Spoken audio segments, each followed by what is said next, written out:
yang penuh kuasa. Ya, saya ulangi, mujizat adalah sebuah kata sederhana dalam Alkitab yang berarti pekerjaan yang penuh kuasa. Ya, jadi Bapak Ibu harus sadar, ya, harus ngerti, harus tahu bahwa Yesus itu dulu, sekarang, dan selamanya tidak pernah berubah. Jadi apa yang kita alami dalam setiap kehidupan kita hari-hari ini, saya ingin katakan mujizat itu tidak pernah berlalu, Bapak Ibu. Mujizat itu selalu ada dalam setiap kehidupan kita. Karena apa? Karena Tuhan beserta kita. Kalau setan beserta kita, gak ada mujizat. Artinya apa? Setan itu tugasnya apa? Mencuri, membunuh, dan membinasakan. Nah, orang Tuhan Yesus ada dalam hidup kita kok. Ada Roh Kudus dalam hidup kita kok. Ya kan? Mujizat itu berbicara apa? Pekerjaan yang penuh kuasa. Tuhan gak bisa stop pekerjaan yang penuh kuasa, Bapak Ibu. Karena apa? Karena Tuhan begitu mengasihi Bapak Ibu dan saya. Ya kan? Coba Bapak Ibu lihat, kita 2019, kita flashback sebentar ya. Kita semuanya mengalami tantangan, tetapi ada aja tuh jalan keluar. Ya, kemarin saya bertemu dengan satu ibu minta minyak urapan datang ke apartemen saya. Ya, dari 2018, 2019 dia punya ada masalah keuangan ekonomi. Ya, tiap hari WA saya, Pak Alek tolong doain, ada utang belum dibayar lunas, begini, ya kan? Nah, kemarin kita baru ketemu lagi empat mata, karena anaknya itu memang suka nyanyi, Bapak Ibu. Udah coba Indonesian Idol dan segala macam. Nah, ini ada lagi acara nyanyi, jadi minta minyak urapan datang ke apartemen saya. Ya, terus kita nongkrong di Starbucks, ngobrol-ngobrol. Dia bilang begini, Pak Alek, saya nggak nyangka loh, saya bisa hidup sampai tahun 2020. Ya kan, Pak Alek tahu penderitaan saya, Pak Alek tahu masalah saya. Ya kan, saya katakan loh, buktinya ibu sekarang masih bisa survive tuh. Ibu masih bisa bikin acara nyanyi-nyanyi di mall-mall dan segala macam. Ibu jadi panitianya. Ibu juga ada berkat dari Tuhan. Iya Pak. Ya kan, saya menyadari Pak firman Tuhan mengatakan kesusahan sehari cukup sehari. Tetapi di dalam kesusahan kita, di dalam menghadapi tantangan dalam hidup kita, Bapak Ibu, mujizat Tuhan tidak pernah berlalu, Bapak Ibu. Ya kan, ini harus Bapak Ibu harus mengerti bahwa kebenaran itulah yang memperdekakan kita. Ada Roh Kudus dalam setiap kehidupan kita. Nah, next pertanyaannya. Bagaimana menikmati hari-hari yang penuh mujizat? Ya, bagaimana menikmati hari-hari yang penuh mujizat? Yang pertama, jangan pernah tinggalkan Tuhan. Kalau kita mau menikmati hari-hari kita penuh dengan mujizat, saya pelajari yang pertama adalah jangan pernah tinggalkan Tuhan. Ya, ayatnya bisa dikeluarkan. Yeremia 17 ayatnya ke-13. Yuk, silakan Pak. Demikian firman Tuhan. Ya pengharapan Israel, Tuhan, semua orang yang meninggalkan Engkau akan menjadi malu. Orang-orang yang menyimpang daripadamu akan dilenyapkan di negeri, sebab mereka telah meninggalkan sumber air yang hidup, yakni Tuhan. Ya pengharapan Israel. Tuhan, semua orang yang meninggalkan Engkau akan menjadi malu. Orang-orang yang menyimpang daripadamu akan dilenyapkan di negeri, sebab mereka telah meninggalkan sumber air hidup. Ya, yakni siapa? Yakni Tuhan. Ya kan? Oke, next, langsung penjelasannya. Jangan pernah tinggalkan Tuhan. Masalah yang menghimpit kita, persoalan yang terjadi dalam proses untuk mengalami mujizat Tuhan. Ya, jadi yang pertama Bapak Ibu saya pelajari untuk menikmati hari-hari yang penuh dengan mujizat, jangan pernah tinggalkan Tuhan. Ya. Saya bingung loh, ada beberapa jemaat yang datang sama saya. Kayak kemarin juga tim saya ada konseling ibu-ibu. Dia punya adik ya Pak ya, yang laki-laki tuh. Ya, punya adik itu, mohon maaf Bapak Ibu, kena stroke. Kalau kita khotbah di Sarbini, dia selalu pakai kursi roda. Nah, rupanya dia tinggalkan Yesus Bapak Ibu. Ya, Bapak Ibu tahu, Alkitab tadi mengatakan apa? Orang yang meninggalkan Tuhan, artinya apa? Meninggalkan sumber air hidup. Ya kan, Tuhan kita bukan gak ada nama, Tuhan kita adalah Yesus Kristus Bapak Ibu. Yesus mengatakan apa? Akulah jalan, kebenaran, dan hidup. Tuhan bukan hanya memberikan jalan keluar dalam setiap kehidupan kita, tetapi Dia sendiri adalah jalan, Bapak Ibu. Karena apa? Karena banyak orang memberikan jalan, tapi jalan itu tersesat, membawa kita dalam kebinasaan.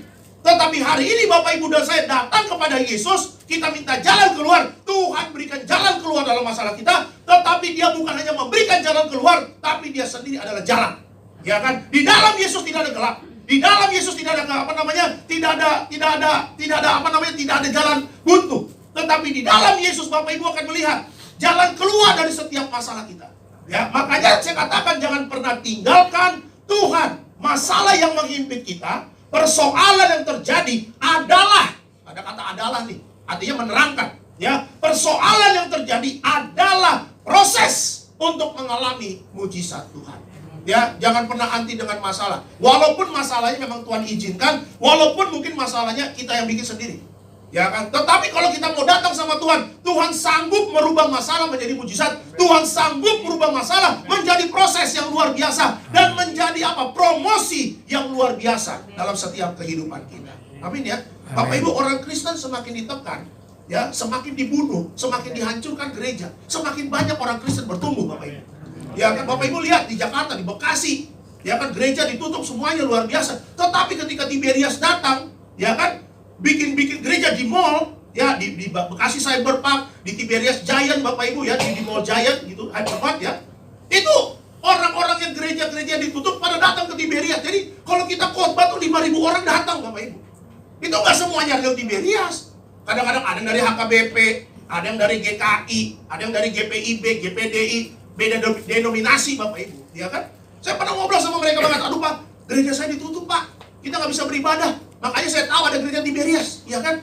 Orang Kristen semakin ditutup jalannya, orang Kristen semakin ditekan jalannya, ya, di situ Tuhan akan tunjukkan bahwa Dia adalah Allah yang berkuasa, Bapak Ibu. Dia akan beri kemuliaan untuk Tuhan. Ya, makanya kalau kita di Manado nggak ada namanya penggusuran gereja, Bapak Ibu bersyukur. Kiri kanan gereja, tiap gang ada persekutuan doa. Saya lihat Facebook, orang-orang jemaat Manado sering follow saya. Kalau saya tanya, persekutuan doa A, persekutuan doa B, di mana-mana di lorong ada ibadah dan segala macam. Bersyukur gitu loh. Ya, ini hidup bukan semakin mudah, hidup semakin susah, Bapak Ibu. Tetapi kalau kita mau setia dan taat kepada Tuhan, ya kan, masa Tuhan mengecewakan orang yang berharap kepadanya? Tidak pernah. Ya kan, jangan pernah tinggalkan Tuhan. Dia adalah sumber air hidup kita, Bapak Ibu. Ya kan, Alkitab tadi mengatakan apa? Orang yang meninggalkan Tuhan akan mendapat malu. Ya kan, bukan Tuhan yang bikin malu, tapi dunia sendiri yang akan membuat kita malu. Dunia mengatakan apa? Lu goblok lu bodoh, tinggalkan sumber air hidup lu. Lu udah benar ada Tuhan Yesus, lu udah benar ada darahnya, lu udah benar lu menerima firman-Nya.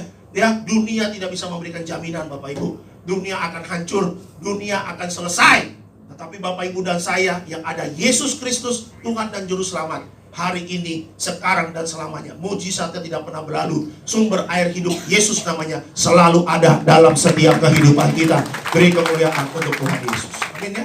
Ya, makanya beberapa jemaat yang datang sama saya pernah tinggalkan Yesus. Susah hidupnya, susah.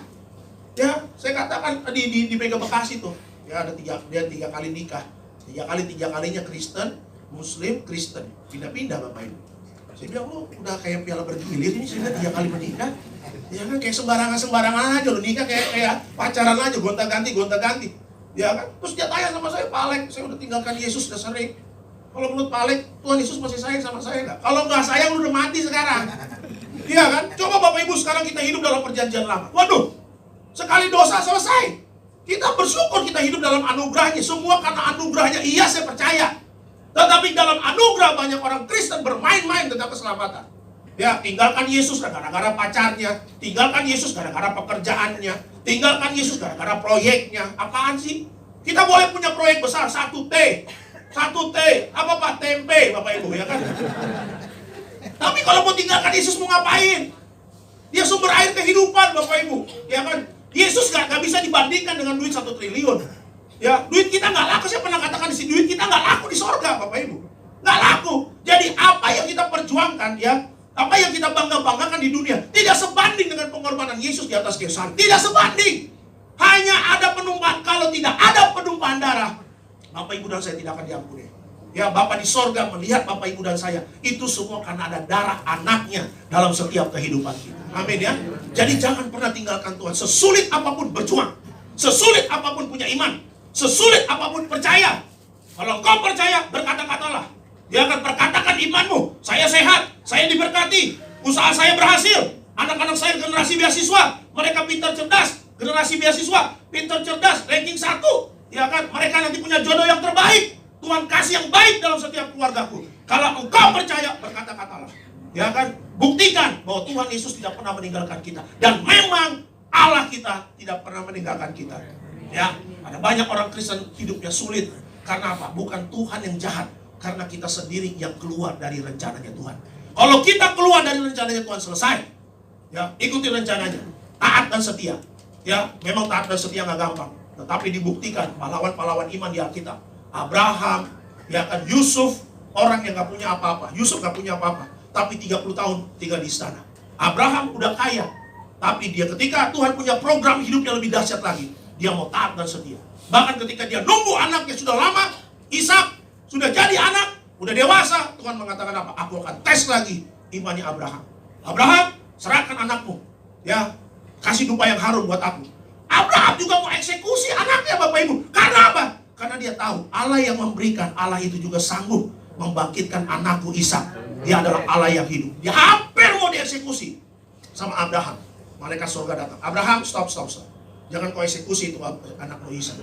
Ya, ganti itu. Ada di semak belukar. Apa? Domba, bukan babi, katanya begitu. Kok babi, Pak? Alkitab saya babi, Bapak Ibu. Domba. Ya kan, itu ada domba. Ya, apa, kejebak di semak belukar. Itulah saja yang kau ganti. Ya, kata Tuhan, aku sudah melihat kesetiaanmu Abraham. Kesetiaanmu kepadaku tidak pernah kuragukan lagi. Ya, jangan pernah meragukan kesetiaan Tuhan. Buktikan bahwa kita datang sama Tuhan. Buktikan kesetiaan kita. Tuhan gak pernah diragukan kesetiaannya, tapi Tuhan ingin melihat kesetiaan kita. Jangan pernah meragukan kesetiaan Tuhan. Ya, kalau kita datang, kita setia, sumber air hidup itu akan selalu ada, menjadi berkat bagi kita semua. Amin. Beri kemuliaan untuk Tuhan Yesus. Ya, jadi bagaimana kita menikmati, ya, menikmati hari-hari yang penuh dengan mujizat, ya. Yang pertama adalah saya mempelajari, jangan pernah tinggalkan Tuhan, ya. Jangan pernah tinggalkan Tuhan. Masalah yang menggigit kita, persoalan yang terjadi adalah proses untuk mengalami mujizat Tuhan. Itu yang pertama. Yang kedua, bagaimana menikmati hari-hari yang penuh dengan mujizat? Yang kedua adalah kita harus percaya kepada firman Tuhan. Ya, yuk kita lihat ayatnya. Ulangan 10 ayat 12 sampai 13. Yuk, silakan Pak. Demikian firman Tuhan. Maka sekarang hai orang Israel, apakah yang dimintakan daripadamu oleh Tuhan Allahmu, selain dari takut akan Tuhan Allahmu, hidup menurut segala jalan yang ditunjukkannya, mengasihi Dia, beribadah kepada Tuhan Allahmu dengan segenap hatimu dan dengan segenap jiwamu, berpegang pada perintah dan ketetapan Tuhan yang kusampaikan kepadamu pada hari ini, supaya baik keadaanmu. Oke, lanjut. Next. Tidak ada pilihan selain percaya saja kepada firman Tuhan. Karena bagi Dia tidak ada perkara yang mustahil, ya. Alkitab tadi mengatakan kalau kita mau percaya kepada firman Tuhan, baiklah keadaanmu. Ya. Ketika saya bikin khotbah ini, Bapak Ibu, saya kayak surprise gitu loh. Ada banyak orang menyepelekan firman Tuhan. Ada banyak orang menyepelekan Alkitab, Bapak Ibu, ya. 2 minggu yang lalu saya khotbah di Danamon, Bang Danamon di Matraman, ya. Ketika saya lagi khotbah di Danamon Matraman, Bapak Ibu, ada 2 perempuan gitu duduk gitu ya. Saya nggak tahu ini pegawai Danamon atau enggak. Oh, rupanya bukan pegawai Danamon, karena bajunya berbeda, Bapak Ibu. Ya, kita kalau hari Kamis Jumat tuh, Bang tuh pasti pakai batik gitu ya. Ini nggak pakai batik, kayak seragam. Nah, rupanya dia petugas LAI, ya, Lembaga Alkitab Indonesia. Udah. Nah, setelah beres khotbah, kita kasih persembahan, terus saya tutup khotbah. Bang Danamon kasih kesempatan, ini ada petugas LAI ini mau kasih PowerPoint-nya, mau kasih video. Ya, Bapak Ibu, rupanya LAI ini sekarang lagi jor-joran cetak Alkitab. Untuk kasih apa? Ke orang-orang pedalaman, Bapak Ibu. Ya kan? Jadi saya melihat tuh film bagaimana truk-truk tuh melewat jalur-jalur yang susah. Ya, terus harus pakai tongkat, harus pakai kayu, ditarik begitu. Karena apa? Karena menghadapi lumpur, Bapak Ibu. Ya, nah, ketika Alkitab itu sudah sampai kepada anak-anak Tuhan yang di pedalaman, mereka happy-nya luar biasa, Bapak Ibu. Terima kasih Tuhan Yesus, terima kasih LAI, kami sudah mendapatkan Alkitab. Dipegang-pegang, dicium-cium Alkitab, Bapak Ibu. Kayak mendapatkan kemenangan yang luar biasa. Saya pas nonton itu duduk di depan, ada tetes air mata, Bapak Ibu. Ya, akhirnya LAI mengatakan, Pak Alek, Pak Pendeta gimana? Oh iya, saya bilang, saya bantu deh, saya bilang begitu. Ini kita lagi cetak besar-besaran, udah. Batu juga nggak seberapa, 1 tahun cuma 180.000, Bapak Ibu, 1 tahun. Ya kan, itu bisa mencetak Alkitab yang luar biasa. Nah, kita yang gampang punya uang, ya kan, beli Alkitab kapan saja, anytime. Kita Gramedia, kita mau beli 10, mau beli 15, gak ada masalah. Kita sendiri yang menyia-nyiakan firman Tuhan. Ya kan? Jangan macam-macam ini. Saya katakan, pengalaman kita di akhir zaman nggak bisa. Kepintaran kita di akhir zaman nggak bisa. Tetapi janji Tuhan mengatakan apa? Kalau engkau percaya kepada firman Tuhan dan melakukan dengan setia, baiklah keadaan. Amin. Kita kan semua hidupnya mau baik. Kita kan hidupnya semua mau dipulihkan. Kita kan semua hidupnya mau lurus dalam setiap kehidupan kita. Akhirnya Amsal mengatakan apa? Akuilah di dalam segala lakumu, maka dia akan meluruskan jalanmu. Hidup kita akan lurus, hidup kita akan berhasil, hidup kita akan beruntung, hidup kita akan baik keadaannya kalau Bapak Ibu dan saya percaya kepada firman Tuhan. Amin ya. Ya. Jadi kalau kita sekarang bisa baca firman, baca Alkitab, jangan sia-siakan. Ya. Waduh, kalau kita membaca Alkitab, Bapak Ibu, kadang-kadang kita di rumah juga udah punya anak, ngurus anak, ya. Kadang-kadang anak saya suruh cepat tidur. Ayo cepat tidur. Saya kadang-kadang senang juga kalau anak saya lagi batuk, Bapak Ibu. Kalau obat batuk kan bikin ngantuk, Bapak Ibu, ya kan. Saya bilang sama istri, sayang, ini belum minum obat batuk, belum kasih obat batuk dulu biar tidur cepat. Saya bilang begitu kan. Kadang-kadang kita mau baca Alkitab, Bapak Ibu, terganggu begitu loh, ya kan. Saya menemukan keasikan yang luar biasa mendapat baca firman Tuhan. Kenapa? Bukan saya pendeta, tetapi roh saya butuh firman, Bapak Ibu. Ya kan, bukan saya, Pak Ale kan pendeta baca Alkitab. Bukan soal pendeta aja, stop melihat apa yang kita kerjakan. Tetapi roh kita ini butuh firman. Siapa yang memberikan kekuatan kepada roh kita?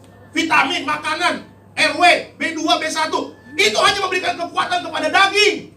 Ya kan? Tetapi roh kita itu bisa kuat, iman kita bisa bertumbuh, hidup kita bisa baik keadaannya kalau kita mau percaya kepada firman Tuhan. Amin ya. Mulai hari ini ayo balik lagi baca firman, balik lagi saat teduhnya, Bapak Ibu. Balik lagi, berikan waktu kita untuk baca firman. Minimal 1 jam sehari. Waduh, 1 jam sehari itu udah luar biasa. Kadang-kadang orang baca firman, saya lihat di Alkitab, saya lihat di gereja, orang kalau kita buka ayat begini, udah langsung begini, udah masuk alam roh. Ada satu jemaat aja sama saya, Pak Ale, kalau tidur di gereja itu dosa gak sih? Saya cari di Alkitab, cari di Google, tidur ayat Alkitab tidur di gereja, apakah dosa? Google juga nggak ada, Bapak Ibu. Nggak ada ayatnya. Tapi ketika saya lihat orang Kristen tidur di gereja, saya pengen lihat, pasti ada damai sejahtera. Nah, itu dia. Ada damai sejahtera ya, ada sukacita ya. Mungkin di rumah piring terbang terus ya kan, ribut sama istri, ribut sama suami, anak mesti bikin kelakuan kacau ya kan. Ketika di gereja, pendeta mengatakan, kita buka ayatnya dari Ulangan 10 ayat 12 sampai 13. Langsung tenanglah kini hatiku. Masuk alam roh ya kan. Udah. Ya, hati-hati Bapak Ibu. Kedagingan akan selesai. Tetapi rohmu itulah yang memberikan kekuatan dalam setiap kehidupan. Ya. Kemarin saya ada kuburin jemaat orang Tiberias. Orang nonton danau, Fame Tombokan Bapak Ibu. Ya kan? Jadi bapaknya ini tidur malam, terus kayaknya mulai agak jantung gitu. Terus dibawa ke rumah sakit, selesai. Ya. Kita yang ibadah kedukaan di RSPAD. Terus dikuburnya di Pondok Ranggon. Istrinya cerita dalam kesaksian kan sebelum ditutup petinya, yuk keluarga sepatah dua kata udah. Saya dengerin. Ini bapak luar biasa, bangun pagi bukan cari smokol, bukan cari teh manis, kopi susu, ya kan? Diampong enggak Bapak Ibu. Dia cari apa? Alkitab.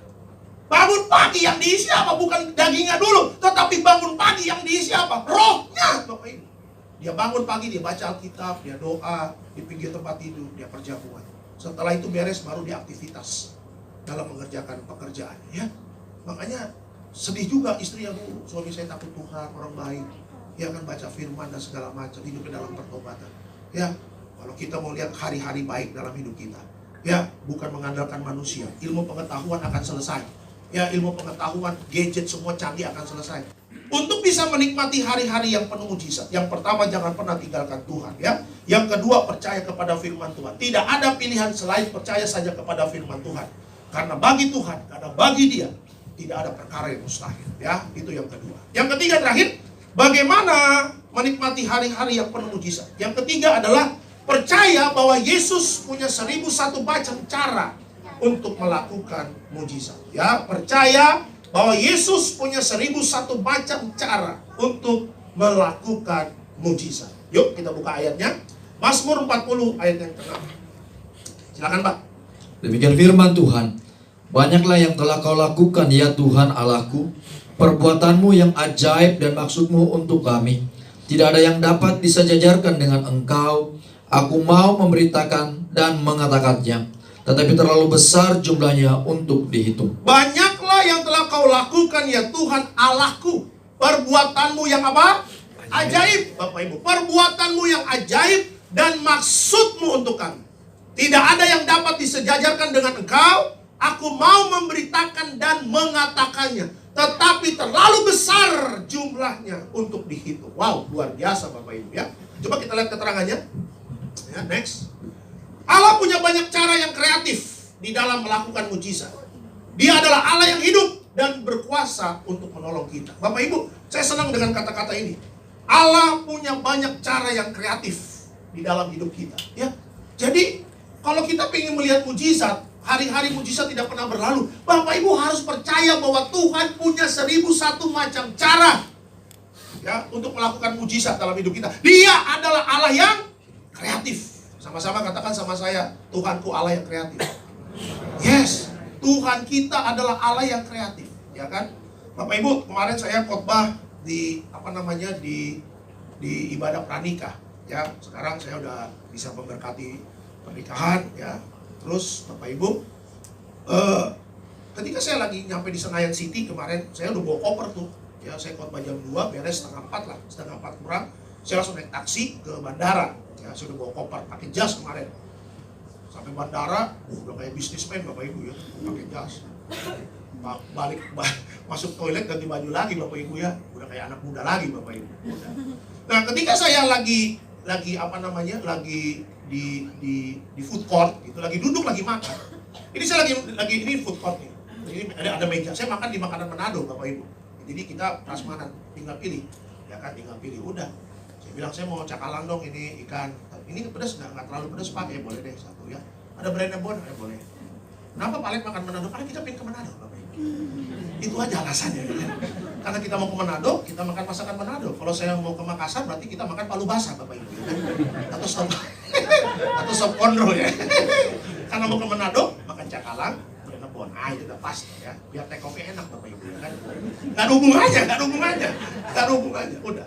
Nah, saya duduk sendiri. Ini ada satu bapak depan saya lagi makan sama main handphone. Ini ada satu perempuan ya, lagi makan sambil main handphone. Udah saya makan.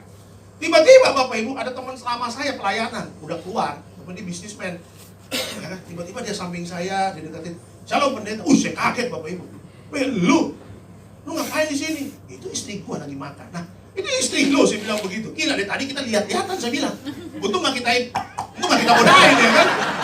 Waduh, kalau kita dulu masih bujangan, loh kelar Bapak Ibu ya kan. Shalom. Ya apalagi kalau jemaat ya kan, seakan-akan mau pelayanan, ya gitu udah.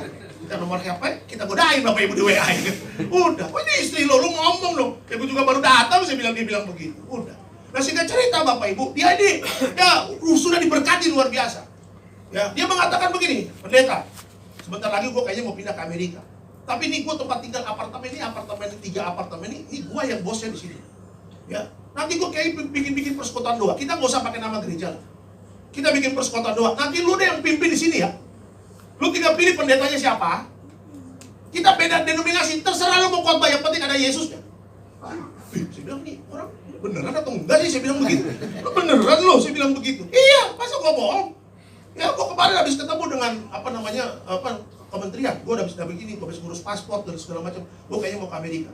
Mau ketemu Donald Trump. Donald Trump itu om gua, saya bilang. Karena dia gila, gua gilain lagi Bapak Ibu ya kan. Karena saya juga gak yakin ini ngomong bener atau enggak nih. Udah lah, lu gila, gua gilain lagi lah. Maksud lu gimana pendeta? Donald Trump tuh si manjuntak, saya bilang. Akhirnya dalam toba dia tuh, toba, saya bilang begitu. Lu mah gila, gua ngomong serius.